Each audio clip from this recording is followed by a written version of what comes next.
Hello everyone, my name is Swapnil. I am a first year student of IM3G. Today I will be going to talk about the land reforms in India and its objectives and various reforms in India taken under the land reforms in India. So, land is a precious for any country and is used by people for productivity and as a uh, source of food for people to live, wood wood for place to work in India. So before colonial rule, the land was used to be in the hands of the community as a whole. However, under the British Raj, this changed a lot. So before we move further, we should understand what is land reforms and what are its objectives. So, land reforms refers to all those institutional changes which aim at the redistribution of operational land holdings in favor of less privileged classes from the viewpoint of optimum utilization of land. And these objectives of the economic planning and land reforms in India are to achieve the maximum productivity and to attain a measure of social justice and further seeks to reduce the economic inequalities and avoid the concentration of economic power and to prevent exploitation of the underprivileged classes. To accelerate the development of agriculture, it is necessary to bring about a change in the agrarian, that is agricultural structure. Now, some of the broad objectives of land reforms of India are: the first point is to put a limit on the enhancement of rents. Second, to confer the occupancy and rights of the tenants so as to make land heritable and alienable. Third is to provide reduction or suspension of rent whenever there was a reduction or suspension of revenue.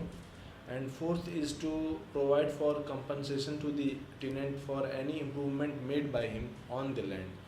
Since 1951, the government has taken a number of land reforms measures. We will discuss them now. So, first point was the abolition of intermediaries. So, even before independence, it was widely recognized that main cause of stagnation in the economy was due to the stagnation in agricultural structure, and that stagnation comes to a large extent by the exploitation of the and exploitative nature of in the agrarian context. The chief reason of exploitation was the zamindari system that was prevalent during that time. So it was on account of this reason that not only change in agrarian system was uh, accepted, but was also adopted as a main reason of land reform policy. So after independence, according to an estimate, approximately 57% of the area of the country was under the zamindari system. In some states, legislation was passed for the abolition of the intermediaries. However, most of the work relating to the enactment of the laws and acquisition of areas was carried out during the first 5 year plan. It has been estimated that in all 173 million acres of land was acquired from the intermediaries and more than 220 million tenants were brought under the direct relationship of the state.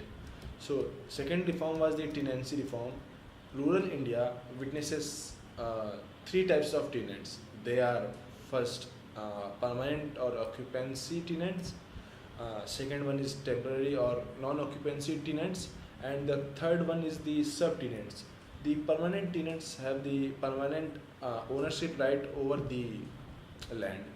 The rent of the permanent tenants is fixed. Land is inheritable because of such security of the holding. The occupancy of tenants make improvement on their land. They are also almost the owners of the land as they can mortgage or sell that land. Now, second point is the temporary or the non-occupancy of the tenants. Uh, these tenants have no right to cultivate on the land permanently. They can be evicted from the land on the minor pretext. In their case, uh, rent may be increased arbitrarily. Land reforms in various states have three important features through the provisions that are provided, not in similar or in all cases. These are: first, the security of the tenure for the tenants. Second one is the fixation of the fair rent, and the third one is the grant of ownership rights to certain type of tenants. Now, the land ceiling is the next reform that we'll be talking about. Land is a source of income in the rural India, and it provides employment opportunity to uh, most of the people in rural India. Therefore, it is important for the marginal farmers, agricultural levels, and small farmers. Uh, Very important for them to keep the hold of their land. So, the concept of ceiling on land holdings denotes to the legally stipulated maximum size beyond which there no individual farmer can or farm household can hold any land. The objectives of such ceilings is to provide economic growth with social justice. Land ceiling should be imposed on all kinds of lands such as fallow lands, cultivable lands, irrigated and cultivable land. All the mentioned are inclusive of Ceilings Act. The Ceiling Act varies from state to state on the ceiling and on 2 crops a year. However, in most of the places, the ceiling is 18 acres. Now, the consolidation of holdings. A consolidation of holdings means bringing together the various small plots of land of a farmer scattered all over the village as one compact block, either through purchase or exchange of land with various others. The average size of holding in India is very small. The size of holdings is decreasing, but the number of holdings is increasing over the time.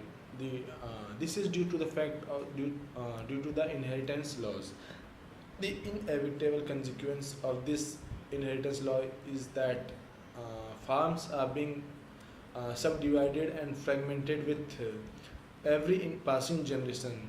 Subdivision and fragmentation of holdings results in several disadvantages such as wastage of land, difficulties in land management, difficulty in adoption of new technology, disputes over boundaries, disguised unemployment and low productivity, etc. Now, there are some advantages of the ceilings of land holding. Let's have a look at them. So, uh, it saves the time for the labors of a farmer. See, uh, with this, farmers go on and include all the lands together and start working on it as a whole. So it saves their time. Second point is that it promotes large scale cultivation. Third is that it brings down the cost of cultivation and reduces litigation among the farmers. So, to summarize, land reforms are, are the major step of government to assist people living under the adverse conditions. It is basically the distribution of the land from those who have excess of land to those who do not possess, with the objective of increasing the income and the bargaining power of the rural poor in India. The purpose of land reform is to help the weaker section of the society and do justice in land distribution. Government land policies are implemented to make more rational use of the scarce land resources by affecting the conditions of holding, imposing ceilings and grounds on holding so that cultivation can be done in the most economical manner. Uh, so in this way, government is trying to improve the economy by improving the policy that it has in the land area of the country. And with this, I would like to finish my presentation.